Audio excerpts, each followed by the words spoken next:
sometimes some people just want to know that they're like, yo, someone else is going through Yeah, it. bro. You know what I mean? Like, one thing I'm grateful about podcasts is that, you know, it's just, bro, a lot of, like, it just makes you know that you're not alone. Yeah. You know what I mean? Tap into someone Like, else. Yeah. I want to say the first podcast that I actually took seriously, it is actually messed up.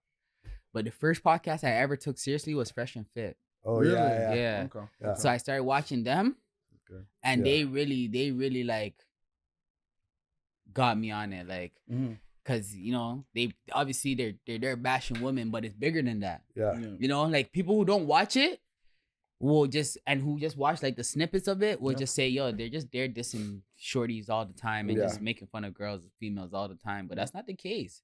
Like they're actually like for me, one thing that podcast helped me do was hit the gym.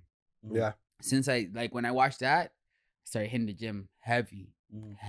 Like me and Dwayne were going like every day, every morning. Like Dwayne was weighed 260, and now he's like 195. Yeah. You get what I'm saying? Yeah. And we did that in 3 months.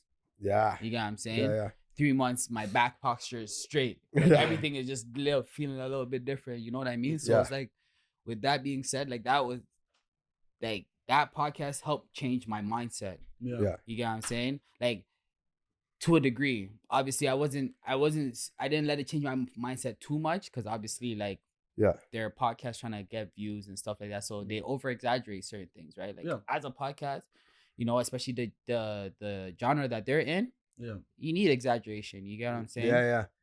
But they're not lying. Mm-hmm. You get what I'm saying? Yeah. These guys have thousands and thousands of, like, since they started, they've had thousands and thousands of females join that podcast. And everybody's always like, yo, they just invite dumb females. Well, they've had thousands and thousands of people. So how many dumb females are there? Yeah. You know what I mean? That clearly there's a lot then. 100%. You know what I mean? No, clearly there's a lot. Because half of the girls that come on there can't name a country. Yeah.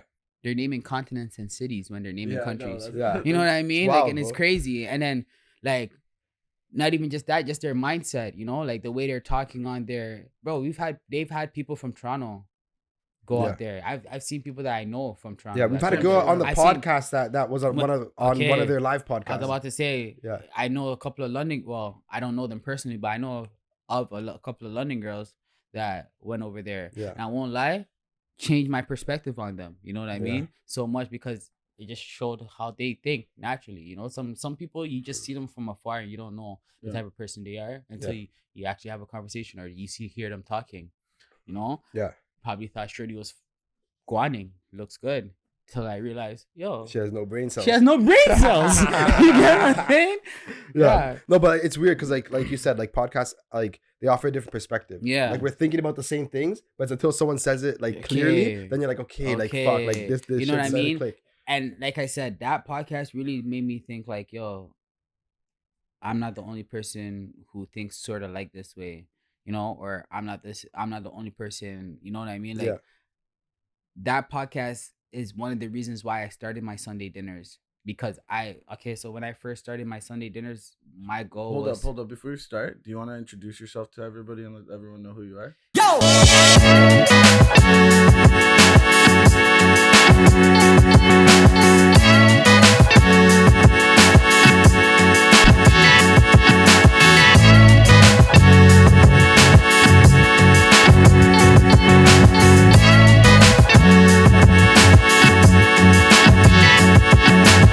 Nerds. Yeah, for sure.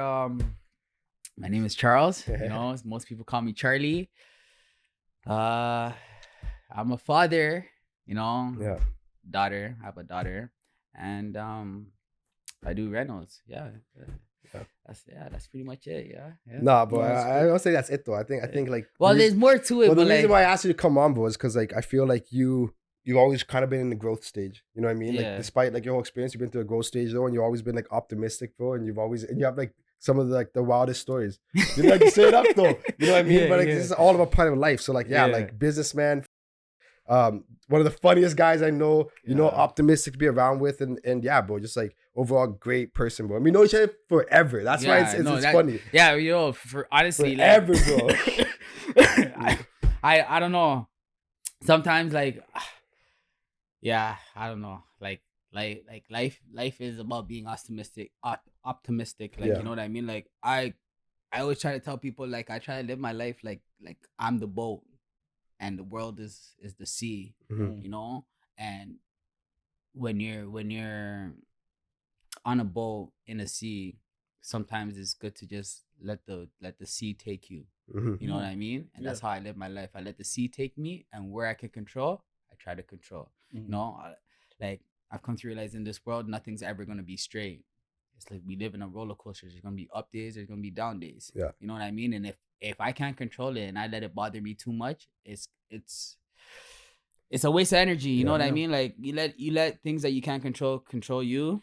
Yeah. You're When did just you like realize that? when did I realize that? I'm still realizing that now. You know, Yeah. because as much as I know it, it's different than it's different to put it in your daily life practice. You know what I mean? Like to actually, because obviously there's things that happen that where you're like, fuck. You know, Yeah. like Mhm. I want to be able to control it, but it's out of your control. But sometimes you're not looking at it like that because, you know, frustrations and stuff like that. But I feel like I've always known it. I just beat it in my head more. I say it out loud and I say it more just so that I remember. Yo, control what you can control, and things that you can't control, let it be. You know, Yeah. I I'm a strong believer of God, Yeah. strong believer of Jesus Christ, and I just let it be, fam. You Yeah. know what I mean? Like it's in His hands more times. You know, Yeah. like obviously I do my part, but He does His part too, right? And there's times where I have to let Him do His part, and 100%. I there's feel like times the older we get to, the more we realize how much we need like God for those who God. like believe in God. You know what I mean? Like it's like you like when you're young and you're going to church, you're kind of there just to go see like the cute little church You girl, wanna the know what it boys, is? and then all of a sudden it's like you get older and you're like, nah, like I need to be it's close. it's cause it's cause you're mentally more mature. Hmm. You get what I mean? I feel like that's a big thing too, right? Life experiences start to happen. You start to understand certain things. Cause when we're young, we don't understand everything, right? We go through stages in our life. Like when we're young, the first thing we think about is like whatever we're told, Yeah. Mm. right? So whatever we're told is what we believe, right? And whatever we're told is what, you know. So Yeah. that as we get older, now it's like whatever we're told. Now we're starting to see like little loopholes and, you know, little things that don't add up and stuff like that. So then you start to kind of like rebel against whatever you were told Hmm. because you didn't understand it, right? Then Yeah. as you get older, you start to understand it from your own point of view. So then now it's like you get that chance to like now decide, yo, is this me? Yeah. You know what I mean? Or is it not me? Facts. Having a daughter, did that make you have to identify yourself more to Oh, for yourself? sure. For sure. I want to say like different stages. You know, when I first had a daughter, I was like, okay, I kind of have to like fix up my life, you know? Hmm. And there are so many different ways to go about that, you know what I mean? And I feel like I went about it different types of ways. Like at first I try to like change who I am, you Hmm. know, to kind of fit the best criteria for my daughter. Hmm. Then I realized I don't really need to change who I am. I just need to be a better version of who I am. You Hmm. get what I'm saying? And Hard. that's a lot of things that people don't like take into consideration. They feel like they need to do a full 360 change, but you don't really need to do a full 360 change. You're great who you are as a person. You're great, Yeah. but we're obviously not perfect, right? So Yeah. you don't. That's You like just, one of the most interesting perspectives I've heard, you know? Because Mhm. like me not being a dad, like you not being a dad, you know, like you think that like, oh, like once you have a kid, like a lot of people think at least they gotta be like the like what society accepts as like a dad. As a You know what I dad, mean? yeah, But then what you said is so true, bro. It's like you gotta like stay who you are, but yeah. then also be that Better, dad. yeah. Yeah. You're just being a better version of yourself, right? Yeah. Like no matter what, we strive to be better, right? So it's not you trying to force making a whole makeover and doing a whole 360. It's just you taking the time and the steps to just better yourself. You Yeah. know, like for instance, like swearing. You know, stop swearing around my kid. Doesn't mean I stop swearing in general. I just stop swearing in front of my kid. Yeah. Obviously, Yeah. you know, I play different music around my daughter. You know, like I realized I started to play different music more. I'm more open to different music now because you know I don't want to always be playing the type of music that I used to be playing. Yeah. You know, and not to say that I can't play it. I just don't play it around her. You get what I'm Yeah. saying? Yeah. like I remember when I first found out that I was having my daughter, I cut my hair. You know, Damn. Yeah, take us through that. So like you're second, you're like, okay, I'm having a daughter. because I wanted to. Yeah, I Right to the cut my hair barber. right away because I wanted to look clean, and Jeez. I didn't want to look grungy to her. I didn't want to look like I'm aggressive. You know, like, and I didn't need to do that. You know, obviously I have long hair now, right? Like that's something I didn't need to do. Yeah. But like I thought I needed to do because you know, but like one thing I came to learn with parenting is you get better over time. You know, there's no perfect parent. There's no perfect human being, right? So there's no perfect parenting. Yeah. Like there's no like manual book to we all learning, right? So do you feel like you understand your parents more? yeah. Yeah. Eh? Yeah, for sure. You know, like now it's like, okay, I have a kid, so now I understand why my parents like did certain things, because you know, like you love your kid. I want to say like once you have a kid, that's the real true definition of unconditional love. You know what I mean? Like I love my kid no matter what she does. You know, whether she could diss me, diss me, and I'll still love her. You get what I'm saying? Because that's my kid, that's my blood. No one could take that away from me. You know what I mean? Yeah. Nobody. And that's once you start realizing that, like that's where you build that different type of love. You know, like I didn't understand love until really her. Yeah. You get what I mean? Because it's like, yo, this is somebody that's going to be with you for life. Like that's your DNA, that's your blood. You know, so yeah. And how when you first held it, like take us through that, bro. I always it's actually crazy because like, you know, I always deny this, but I cried. I cried when she came, when she like at the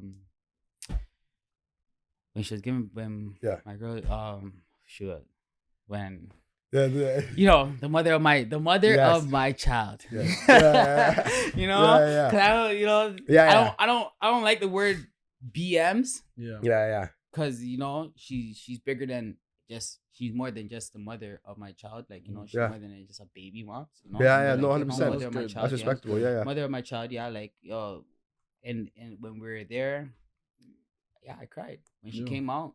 I was very supportive during the whole time. When she came out, I actually cried because it was just like, yo, I really have a kid. Like that's really me. Like forever. And like that's something that now I have to take care of forever. You know, that's my responsibility. She's a representative of me. Yeah. You know, cried, but it was a very happy moment for me. Like it wasn't like a sad cry. It was more of a happy, like very happy cry. Like very that's happy. Special, bro. Yo, it is. And then what? You picked her up and you're like, oh, goosebumps everywhere. Everywhere. And I always make jokes and say like, yo, my daughter looks like an alien. She looked like an alien when she first came out, but obviously because she had the mucus and everything, skinny and everything. So like, you know, big head, you know, head looking all different. You know? So it's like, that's hilarious. But then like, you know, after time comes, her face starts to form and everything, and you're like, wow. You know. Yeah. But how old is your daughter now? She's turning 6 in December. Yeah, wow. Yeah. So it's crazy because like as a daddy, you have to go through these stages of her growing up, and I bet they're all different. Yo, they actually are. You haven't even touched the real stages. The real deal, yeah. And I'm already knowing like, yo, there is stages, because like when she was a baby, she needed me. Yeah. You know, she needed me. Like when she was fresh out the womb, she needed me, needed my support. Like she couldn't do anything without me. Then she starts crawling, you know, where it's like, okay, now she could do a little things without me. So now it's like, if I turn my head this way, turn back, she's not in the same spot anymore. You know what I mean? Now she's walking. Okay, now that she's walking, she's gonna want to do things more. She's gonna want to do more things because she's walking, right? Yeah. She tomorrow is actually her graduation. Wow. Oh, wow. You know, that I'm going to, and I'm like, wow, she's about to go into grade 1. Jeez. When did this happen? No, she's able to backtalk. I can't lie to her no more. I can't deceive her no more. She's very smart, you know. Like, so like, like it's a different stage. She went from super needing me to now she's getting more and more independent. She's having more and more of an opinion, you know, talking back, and so many things that it's just like, wow, you know. And it's crazy because it's like, yo, you want to be there for every moment, because it goes by fast. I try to tell all my friends that get kids, it's like, yo, enjoy every moment, especially in the beginning. You know, because in the beginning is when they need you the most. Obviously, there's gonna come another time where they need you, but the type of need that they want from you in the beginning, then later on, it's different. You know what I mean? Enjoy every moment. Like, Yeah.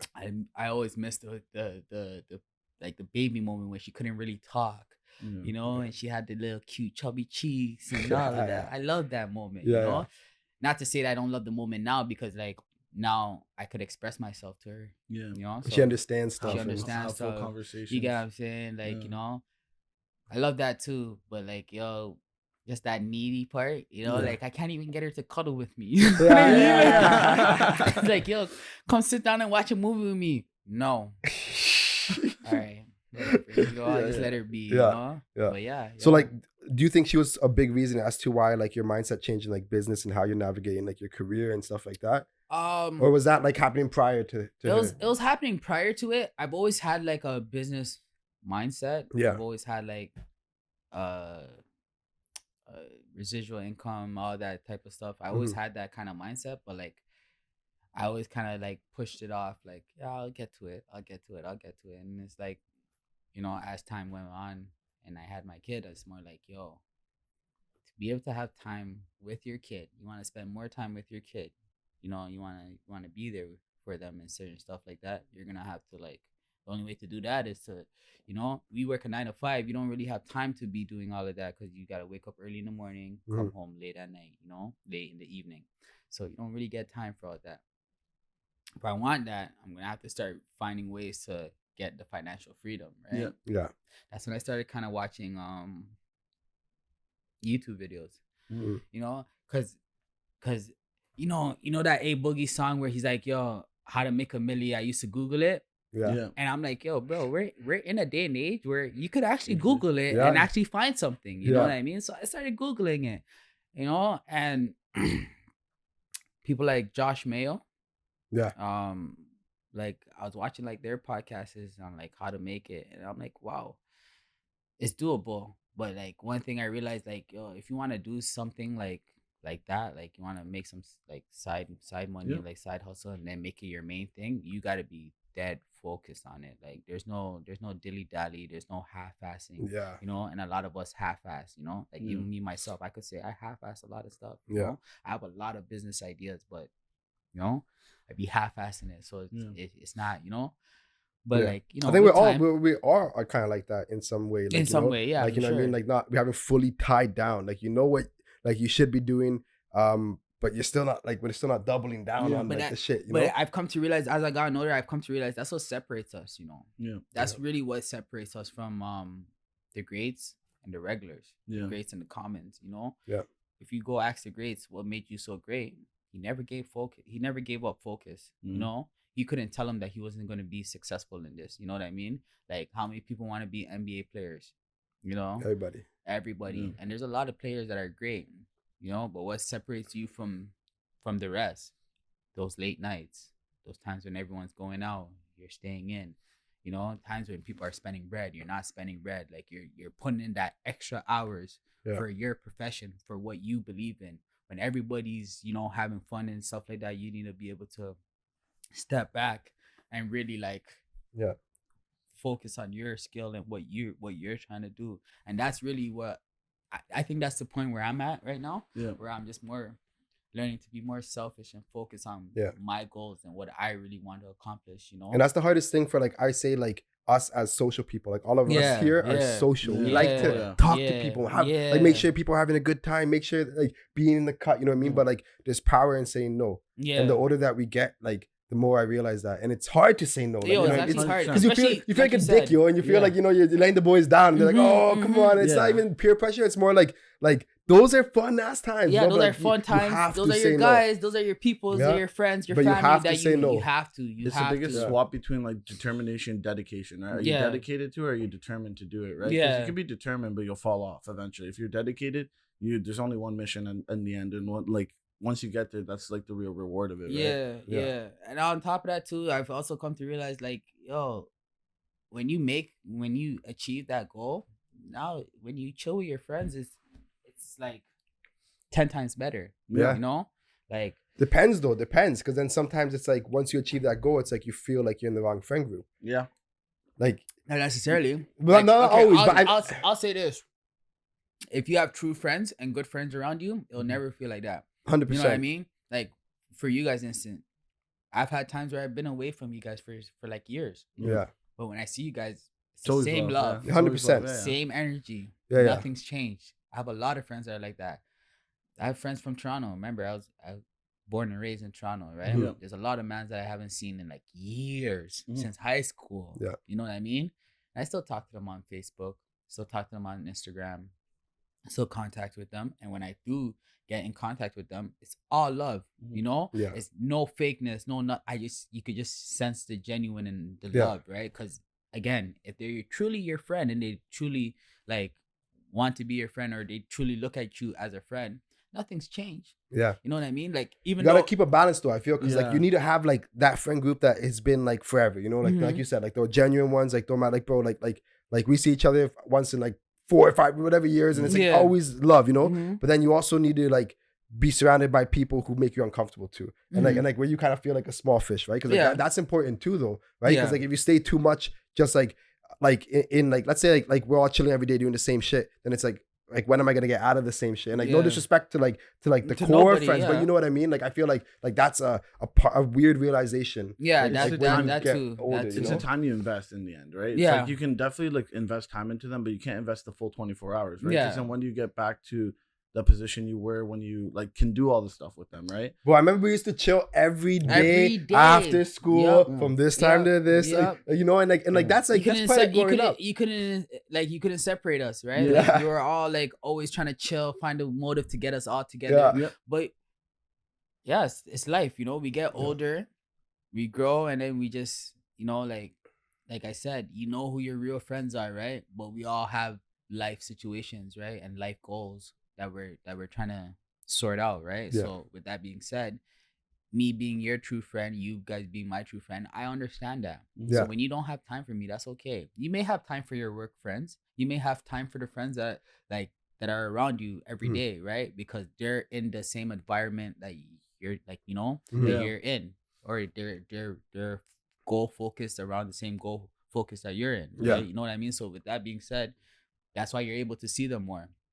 I may not be, you know what I mean? That's why you can't see me more. But doesn't mean you don't like me or you're not my friend still. No, it's just you just have your own goals that you're trying to achieve, and you're keeping people around you that could help you achieve those goals, or that have the same mindset as you. Doesn't mean that you don't like me or anything. It just means that you're trying to achieve your goals. You know? And if you're a mature person, you would understand that, right? Yeah. But like a lot of people don't understand that because they don't go through certain things in life. Like I think going through things in life, it's like the best lesson. Yeah. And the best way to have growth, right? Yeah. So as long as all of your friends are like sharpening you, you know, I always say that. Like doesn't matter, obviously, like they're all friends, so there's no category in friend. But like as long as they're all sharpening you and like making you better, look out for you, they're not trying to see you fall. Like that's the most important, bro. Because like we've all had like been part of groups of friends, and you know this one guy wants to see you fail, or like, you know what I mean? Like you as long as everyone has the good energy, like that's a healthy friendship. But it's important to like just like kind of like not stay stuck in a group. That's all, you know what I mean? That's all I'm trying to say. For sure. Do you think with people hearing how like wiser you are now, do you like, I could say you've always been this wise, right? But what really changed it? Like what really gave you this like change? Honestly, it's actually messed up, but like being broke. Yeah. You know, falling on my face. Cause like I had a time where I was making good money, you know? I had good money on me. And stuff happened and I kind of fell off, you know? And it kind of was an eye opener, because you start to see who really like fucks with you and who doesn't, like who really cares about you, who really doesn't, right? And you start to realize a lot of things about yourself too, right? And the real you comes up. The real you comes out, right? And then you have two choices: be complacent and stay where you are, and try and get out of this hellhole. You know what I mean? Try and bring yourself back up.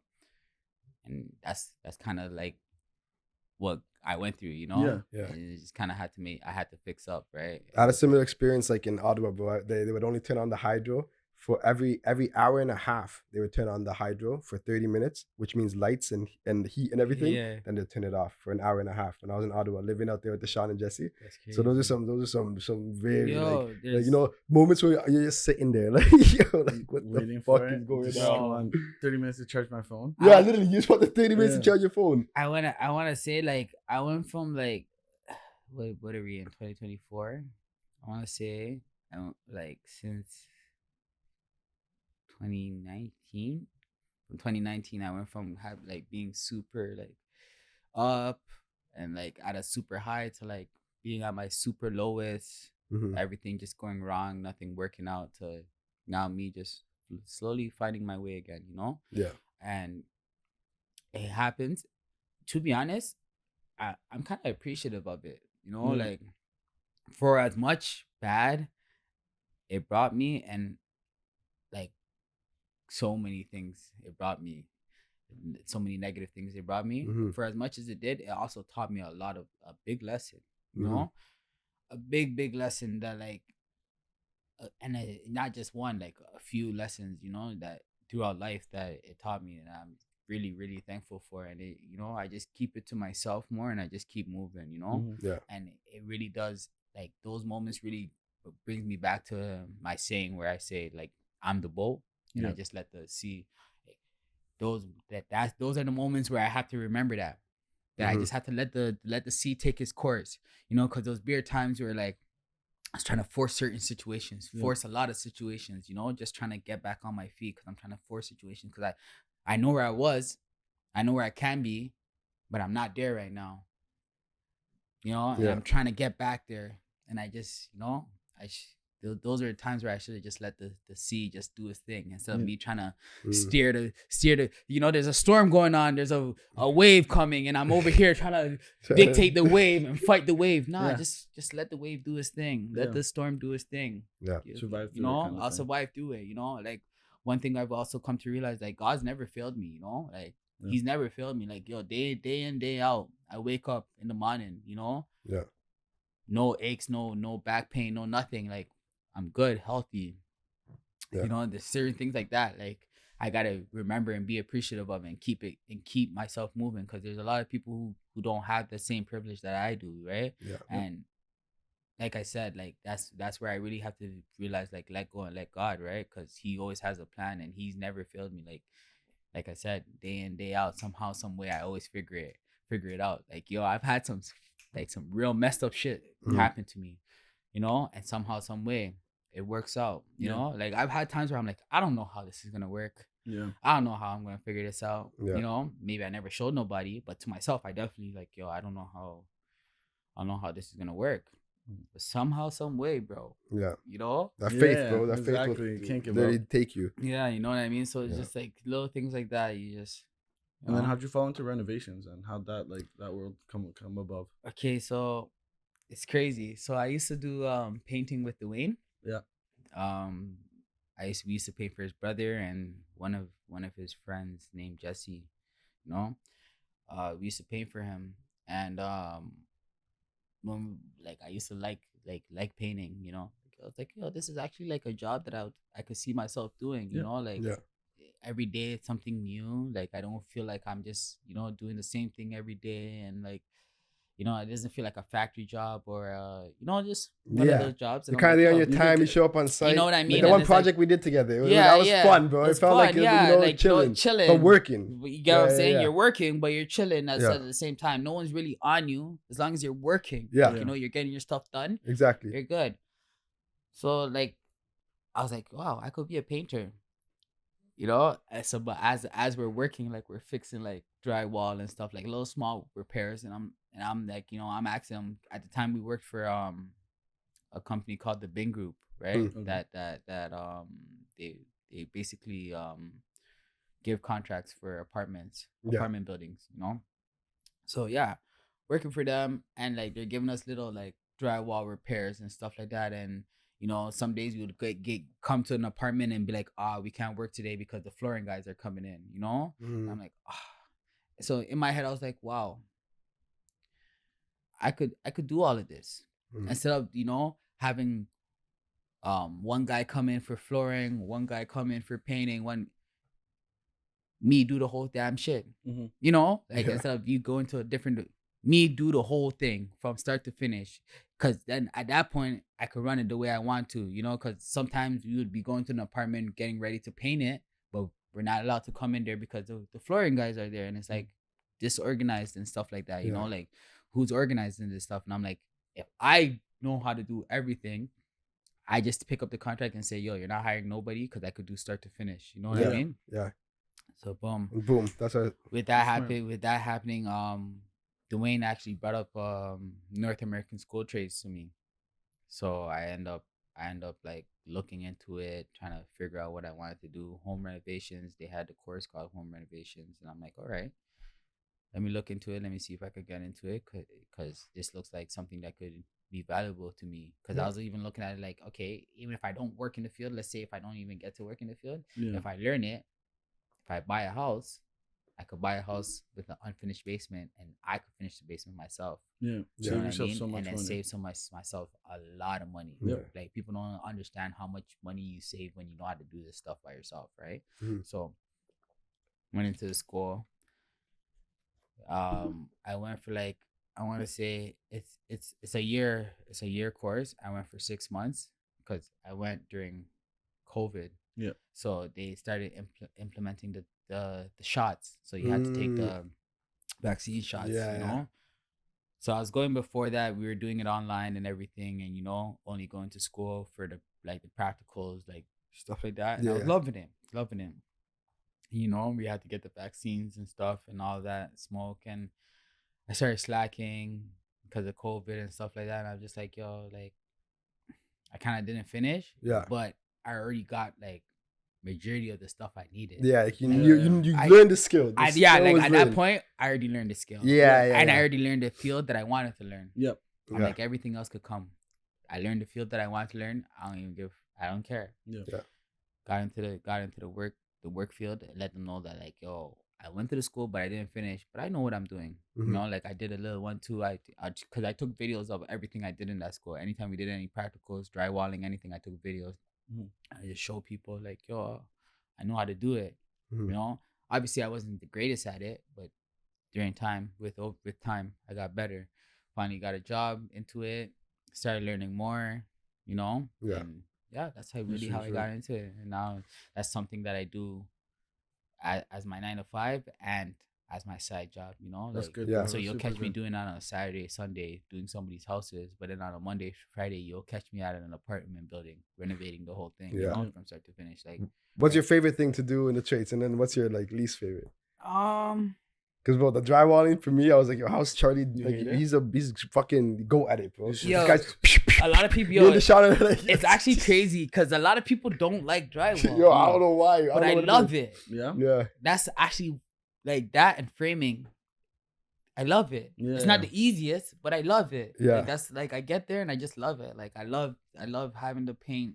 Like, yo, like I even have them right now on my nails. Like, you know what I mean? Like, cause fresh from work, you know. I still have it. Like, you see what I mean? Like, you know, like fresh from work. It doesn't matter. Like, I like it, you know. So drywall, I would say drywalling, framing. That's my thing, you know. Drywalling, mudding, cause that's the finished product, you know. When you see the drywall up with the painting and everything, that's the finished product. You know, no one even thinks about the wood that's behind the drywall. You know what I mean? Everyone cares about the finishing product. That's me. I come and I finish. You know what I'm saying? Call me the fourth quarter man. You know what I'm saying? I'm the real fourth quarter man. You guys put in all the work, but I'm the fourth quarter. I matter the most, because everything, if you guys could have done everything perfect, let me come and just make this look ugly. You guys are done. Facts. You know what I'm saying? Let me come do this drywall dirty. Because they're done. Facts. It doesn't matter how neat you frame this wall. No one knows how you frame this wall. You know what I'm saying? We know about how the painting though. We know about the drywalling though. Because that's what shows, right? So So damn, that's an interesting perspective. It is a good perspective. So what took you into like the cooking business you're about to start just now? Because that's like a different direction, but that's still that like is a different direction within entrepreneurship. You know? So with that, I would say that a few things took me there. So last year when I was was it last year? No, I'll say 2 years ago. 2 years ago, 2022, I was doing like Sunday dinners. Yeah, take me through the Sunday dinners, because you said that like that. What was it? It was Was it your daughter, or was it religion that made you start to take Sunday dinners? No, podcast. The podcast, yeah, Fresh and Fit, yeah. So what do you mean by that, like Sunday dinners? First of all, and then get into that. So, I think like there's not a lot of financial literacy, like like I said, when I watched Fresh and Fit, it taught me a lot, even though like I said, when you watch it on Instagram and you watch the reels, it looks like they're just dissing females, but like they actually also like talk about like men health, men awareness, like literacy, like how to better yourself as a man, because we're in it.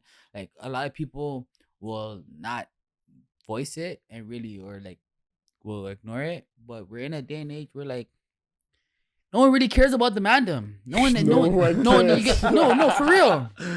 You know what I mean? Like no one really cares about the mandem. No one is talking about our health. They're trying to stomp on that. You get what I mean? But we're quick to talk about everybody else's health, but the mandem. Yeah. They want us waving When flags. was the last time we ever, like anybody has ever talked about the mandem? But men are a dying breed.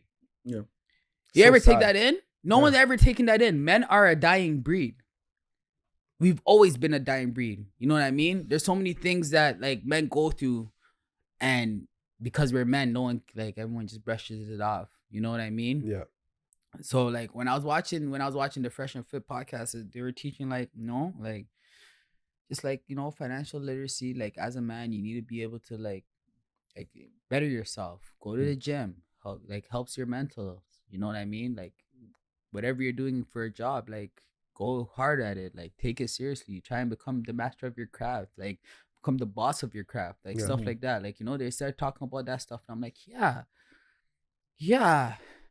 I fell off. Like, these are the times where like I just fell off too. And I'm like, like they were saying shit that kept men alive for this long. Yeah. Like those core those core things, the things that's really like us being in the field working, getting those 6 figures, us like making money, like, being healthy, looking healthy. You get what I'm saying? Leading families, being a provider. Like being a provider. Having like, that mindset. Like that's a lot of that's something that like a lot of us don't take in. Like, like you need to be a provider as a man, 100%. Like you have to be able to be a provider as a man, and like, it's just it's like innate in us. It gives us satisfaction. You know what I'm saying? Like, you know what I mean? Like it just naturally does. Like, just because like you're a man doesn't mean they make you a leader. You gotta do things to put yourself in a position to be a leader. You know what I mean? So like just stuff like that, like just kind of just I was just like, okay. Do you feel like the handyman is now like becoming less and less and less?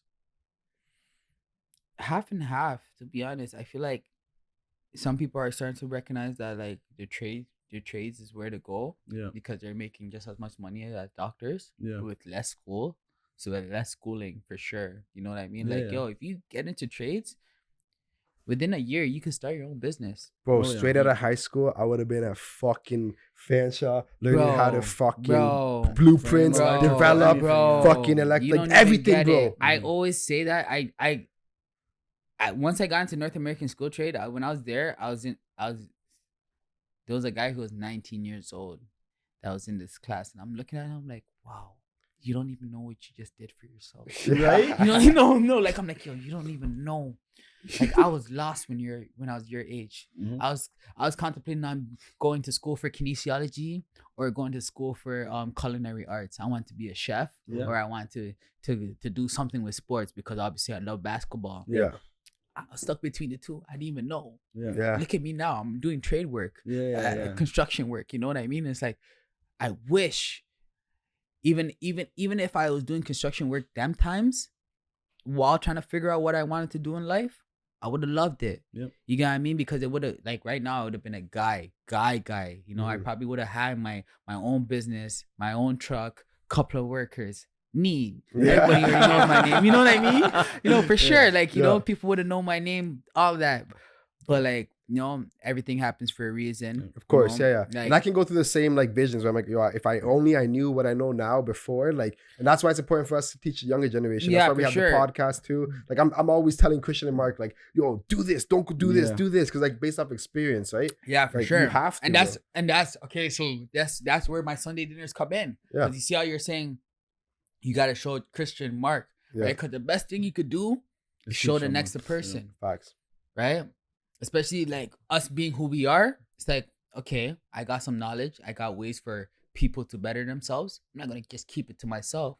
So you intentionally made these Sunday groups to surround yourself with people who you wanted to like talk these things about. Trying to, that's like, special though, bro. A lot of people don't do that. It didn't end up getting to there. Yeah. But that's where I was trying to get to. Yeah. I was trying to get like people to, first, I wanted the consistency. I wanted everyone to know that, Sunday dinner, Charlie's. Yeah. Sunday, we're going to Charlie's. Sunday, Charlie's. Sunday, Charlie's. Yeah. So from there, Sunday, Charlie's. Okay, we're eating food.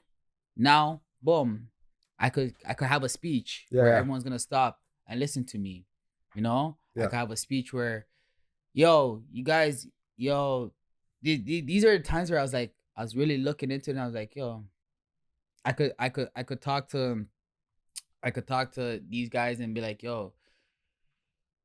there's a building being renovated right now.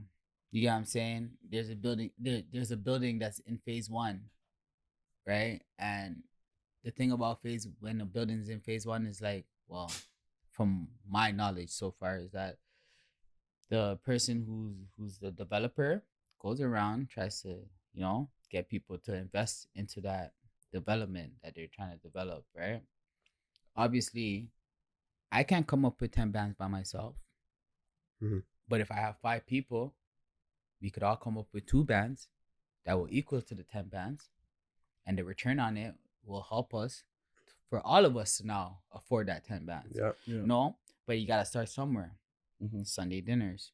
People start coming. Now I have people who are dedicated to come on Sundays. Okay, let me pitch this idea to them.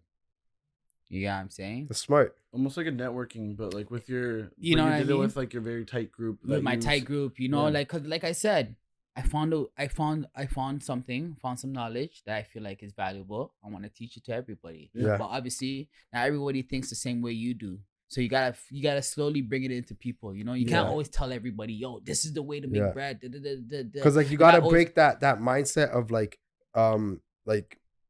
the abundance mindset. Like, you know what I mean? Some people are just so stuck in like, oh, that's too expensive. Oh, I'm getting scammed. Like, that's just like a negative mindset. When others are like, okay, growth mindset. Like, yeah, let's do this. Like, why not? Like, you know what I mean? There's a difference in the way people think. Yeah, in the people think. And it takes time for that. And it also goes back to what you said way earlier, where it's like we're molded to think a certain way, right? And unless you're taught differently or you experience something, you'll never know. Right? Never know. Yeah.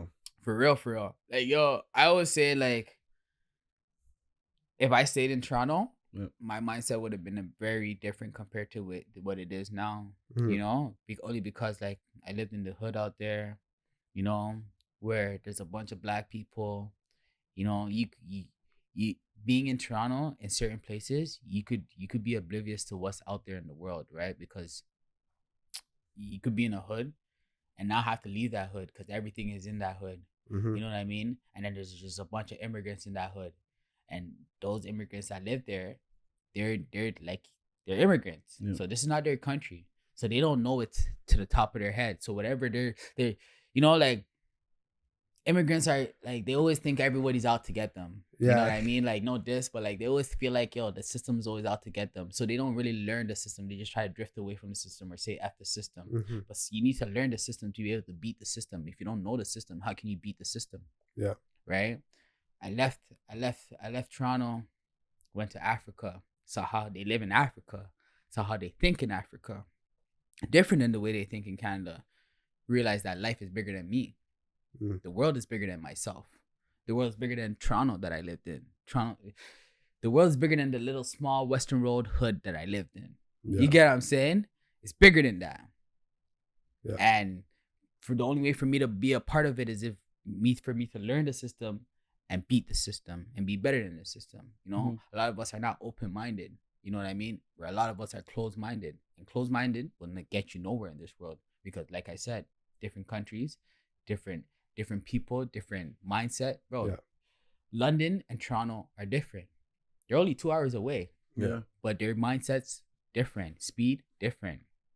2 hours away. You know what I mean? 100%. Stuff like that. So me moving from Toronto to London to being in Ottawa to being in Africa, being all over, opened up my mind, made me realize like life is bigger than me. So I have to absorb everything. You know, like I may think I know everything, but I don't know everything because I don't know what's happening in Africa. Yeah. You know what I mean? I don't know what's happening in Europe or South America. Yeah. You know what I mean? Like I don't know what's happening there. Yeah. You know, but what we worry about here, they don't worry about there. Yeah. You know what I mean? Stuff like that. So yeah. it kind of made me open-minded. But yeah, back to the Sunday dinners. So yeah, so I decided to have the Sunday dinners. Yeah. To try and like you started chefing it up there. That's when I won't even lie to you, it wasn't even me chefing it up. I won't even lie to you. It wasn't even me chefing it up. I'd go to my mom. Yeah. Go to my mom, say, yo, how much you need to just at first I'll just be like, yo, can you just make some food for me? You know? And then I just bring it to everybody and be like, yo. You're a hustler, man. Yeah, you know, hustling like moms. You know, yeah, you go to mom and be like, yo, can you make me some food and yeah. for everybody? And I'd invite them too, obviously. Invite everybody. Yeah, And be like, yo, because also at the same time, one thing, like I said, you get older, you start to realize what's important in life and stuff like that. So it's like family, you want good people, friends and family around you. So it's like that's also a reason why I started my Sunday dinners, because like I wanted all of us to give us a reason for all of us to come together. Yeah. You know? It's powerful. Stuff like that. So like that too. So I started doing that. People started coming over, coming. And I was like, yo, this is good. You know? And then I started watching the Fresh and Fit podcast, and I'm like, I want to tell these guys, yo, financial literacy, because me growing up, I didn't know nothing about financial literacy. I can't lie to you. Like same, brother. I messed up my credit from young, right? Bro, I didn't even know you had to pay your credit card back and until I was like 21. Okay. You know what I mean? What? I remember I thought that shit was okay. Bro, I remember I went to Africa. Okay. I went to Ghana. And me coming to Ottawa, I had no bread. Cause when I went to Ghana for a certain situation. When I was coming back, I had no bread. I'm like, yo, I'm about to move to Ottawa and I have no bread. I need furniture and stuff like that. Got a credit card. Yeah. Mind you, they called me when I was in Ghana. When I talked to my credit card people, like RBC credit card, I was in Ghana. But I was making my way back, like I was planning on making my way back to Canada. Yeah. And living in Ottawa. And in my head, I was like, yo, how am I going to have money for all this furniture? And this is why I say God is amazing. You know, like, even though it had, like, you know, God is amazing. Because lo and behold, here's somebody calling me talking about, do you need a credit card? $2,000. Yeah. Oh, shoot, say word. Okay, I'm trying to move. Anyways, yeah. $2,000? That sounds about lovely. Yeah. Sign me up. Yeah. Boom. Got the credit card. Came to Ottawa. Boom. Bought beer furniture. Bought myself a little pinky ring. You know, young boy, I'm in there. You know, out here. 100%. You know what I'm saying? Fucked it up. Because spent 2 bands just like that. Yeah. Obviously on furniture and stuff, and then my little pinky ring. 2 bands was gone quick. Yeah. Okay, I didn't have a job when I came back. How am I paying that? Yeah. Okay, interest is going up on that. What are you doing? Yeah. By the time I got a job, I'm already behind on bills. What are you doing? Yeah. You know what I mean? Stacks up, it's a snowball effect. You know what I mean? Yeah. So it's like, okay, I came to realize, okay, yo, knowing literacy, like financial literacy, is a big thing. Huge. You know? And a lot of us all now at our big age, we don't know a lot, right? So I wanted to be the change. Yeah. What made me realize that is one time I was at Queen's University. I think it was like third year. I was living with my roommates. My one roommate, Mitch Keller, came down. He's like, yo, I just made like $200 off of stock. I'm like, yo, what the fuck you mean you made $200 off of stock? I'm about to clock into Mucho Burrito for fucking 9 to 3 a.m. Yeah. And to make less than $200. Yeah. Like, what do you mean you're sitting here and you made $200, right? And that's when I really questioned it. I'm like, okay, the world doesn't work the way that like I was taught, or what I was anchored to. You know, the world does not work like that. And that's the thing. People, you need to know financial literacy. You need to know financial literacy. It's a big thing, you know. And that's something I teach my daughter every day now. I'm happy that even in high schools they're teaching it now. Like it's part of their curriculum. Like it's actually something that. Oh yeah. Like I think in the last year it's been something that they've good. Pushing into curriculum, and it makes sense finally, right? And I think it's always made sense. Yeah. It's like once we leave high school and you become 18, depending on your life situation and your family situation, shit starts hitting you. Yep. Oh yeah, shit starts hitting you. Yeah, and you start to realize what life is really about, and you start to take in like, yo, this high school shit didn't teach me shit for the real life. Yeah, bro. You get what I mean? It's like yo, it's either you take the system route, or if you don't take the system route, you're completely fucked. Yeah. You get what I mean? Like, so for people who didn't go to university and didn't go to college and decide to take the year off and stuff like that, what do you do? Yeah. What do you do? And you still want to be able to make money and do stuff. What, you're gonna work your little 9-to-5 job that's paying you like during the time when we were 18, like 13, 14, 13, when we were 12, you know, it's actually 12 even even, crazy. You guys don't even remember. 11. When we were 18, we were getting paid when I was 18, 11.25. 11.25, and I was lucky because I was at Little Caesars. Okay, so take that in. 11.25, fresh out of high school, getting paid 11.25. Where are you going after that? You don't even know how to upgrade from that. How do you upgrade from 11.25? How do you show that you have value? You don't even know. You don't know nothing, right? And the only way you know how to like add value to yourself is by going to school, because that's what you're taught. You know what I mean? So they're not. It's a system. It's a system, they grab right? you, they got you kind of. If I didn't like, I always felt like I needed to go to college or university.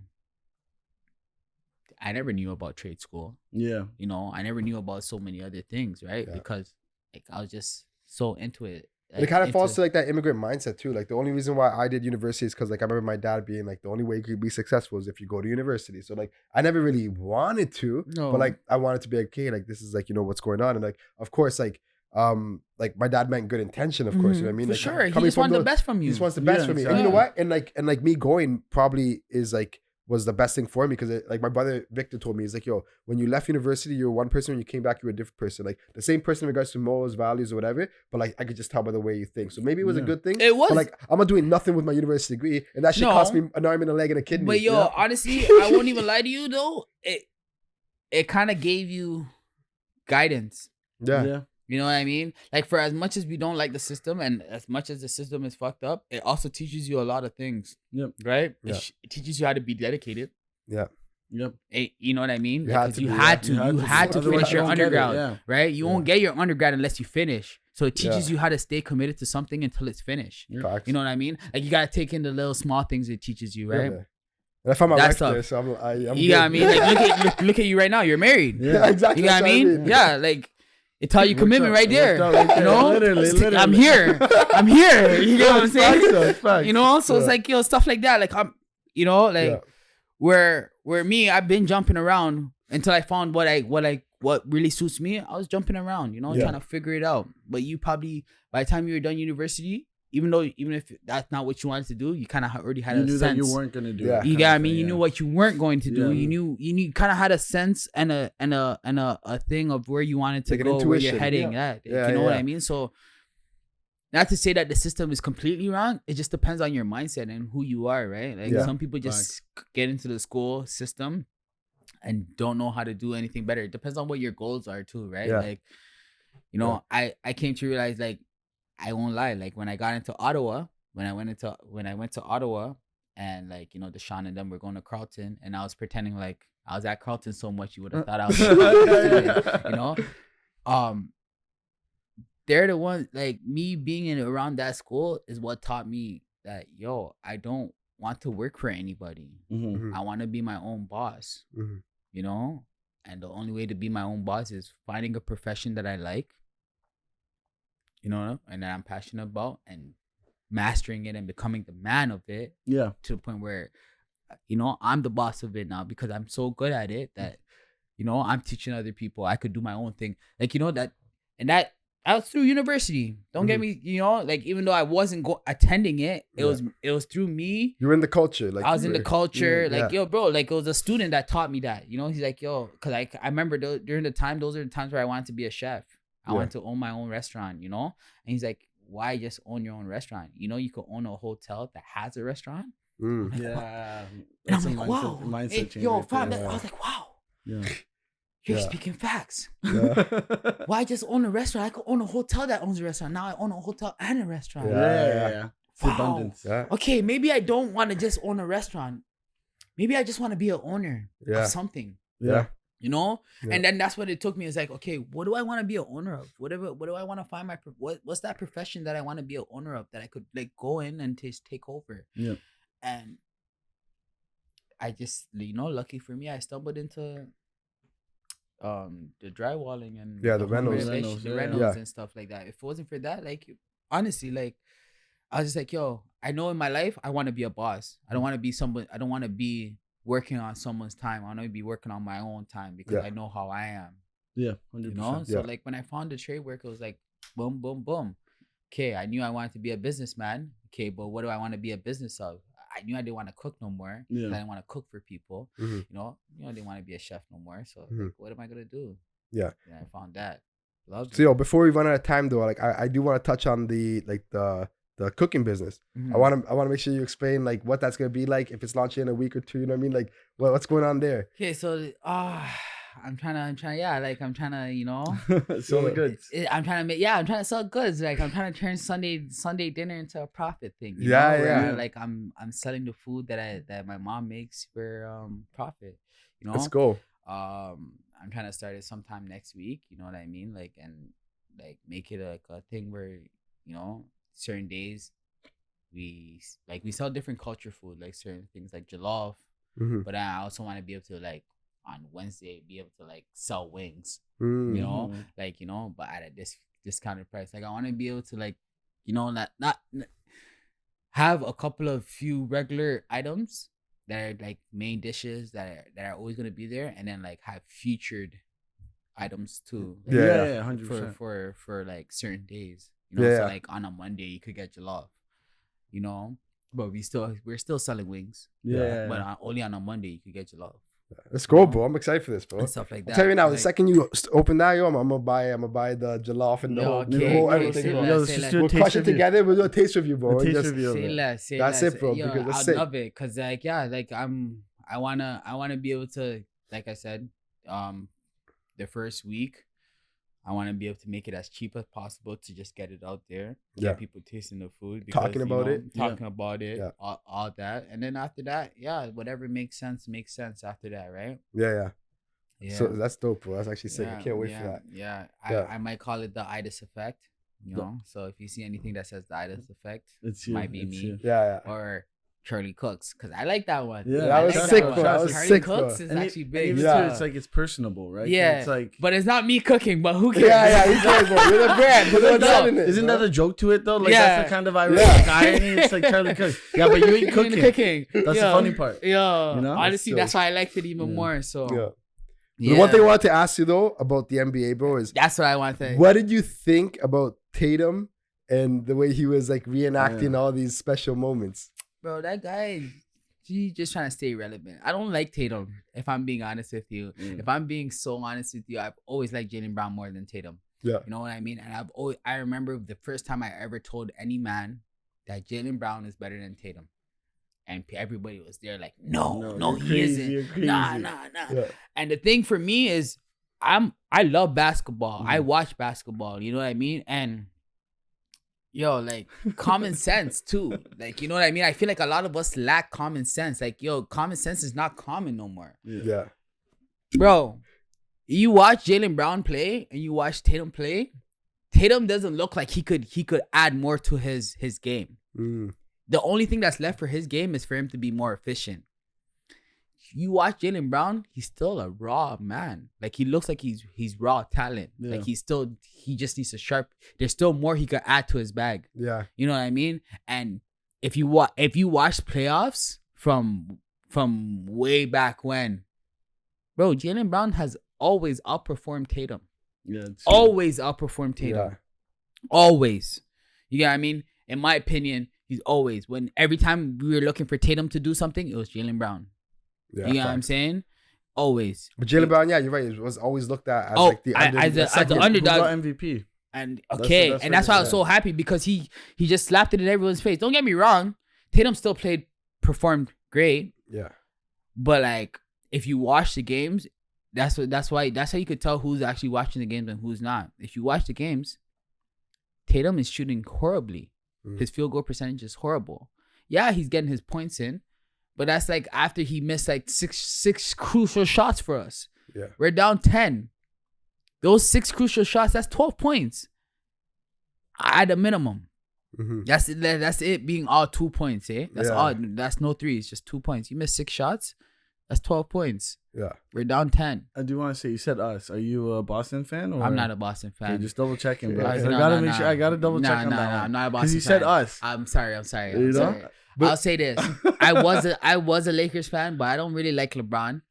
I respect LeBron though. I respect him. I respect him. I don't really like LeBron.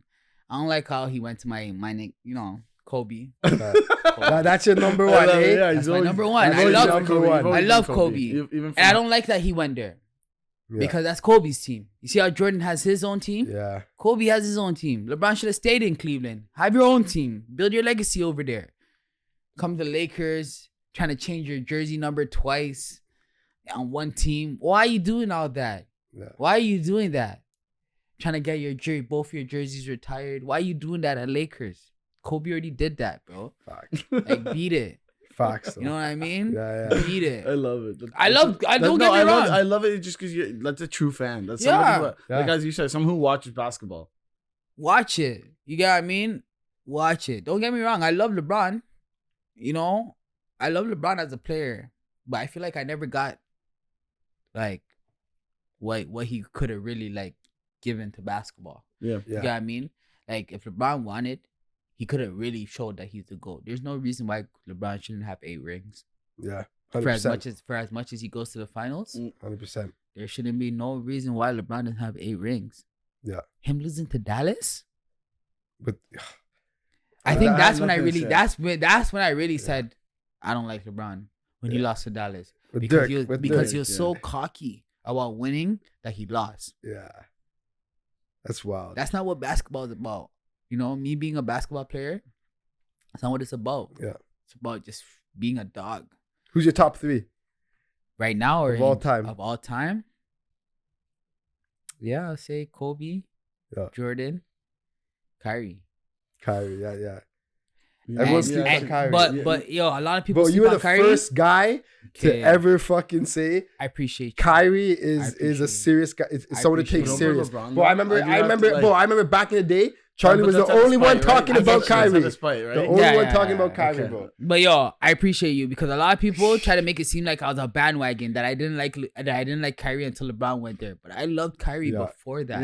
Yeah. I would love Kyrie from high school times. You get what I'm saying? Because I just looked at him like, yo, bro, this guy is unguardable.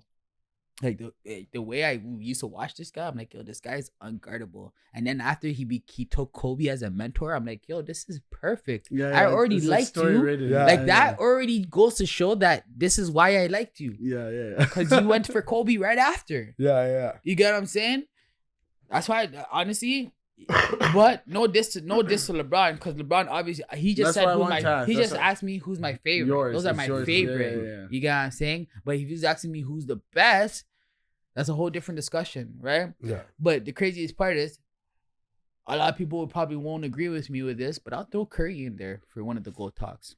Yeah. For as much as people don't rate Curry, I think he was a very big influential person to the game. I think he's still in the league. That's the. But he changed the game. Yeah, it's crazy. Bro, there's young kids now just wanting to shoot threes. Okay, everyone can shoot. Imagine when they get older, bro. And the thing is like, bro, there's a lot of people that changed the game influentially. Like, I don't think LeBron changed the game influentially that much compared to those two, like those players. You know what I mean? Like Curry, I think changed the game more than LeBron changed the game. You know what I mean? LeBron changed the game in a sense of not being scared to go to a different team and stuff like that, and being like the man of the GM of the team, the big three, and stuff like that. Kind of even though he wasn't the first person to do the big three, he was like the first person to do the big three off of free agents, not off of trades, just strictly just, you know what I mean? It's a little bit different. It's like, yo, you had the choice. We didn't have the choice. Like, you know, like for instance, Boston was the first big three. Yeah. But they didn't have a choice. That was strictly off of trades. Yeah, so, true. Okay, that's all fair game. Yeah. But all three of you guys are free agents, and you guys decide to, you guys don't want your own legacies? Yeah. Like after LeBron, then we saw KD moving to Golden State. Yeah, like you guys couldn't wait until a couple.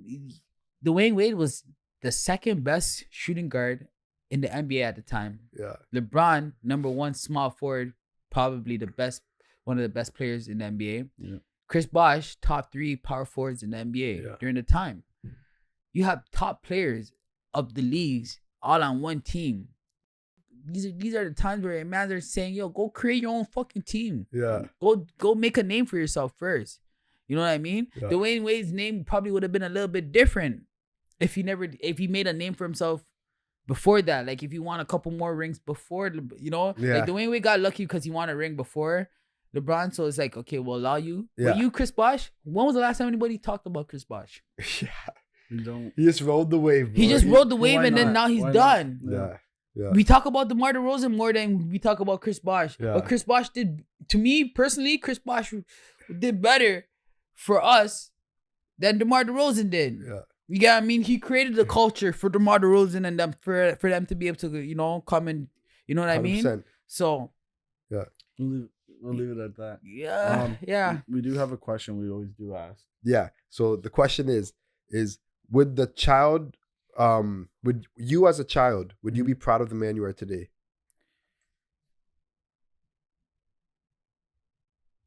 No.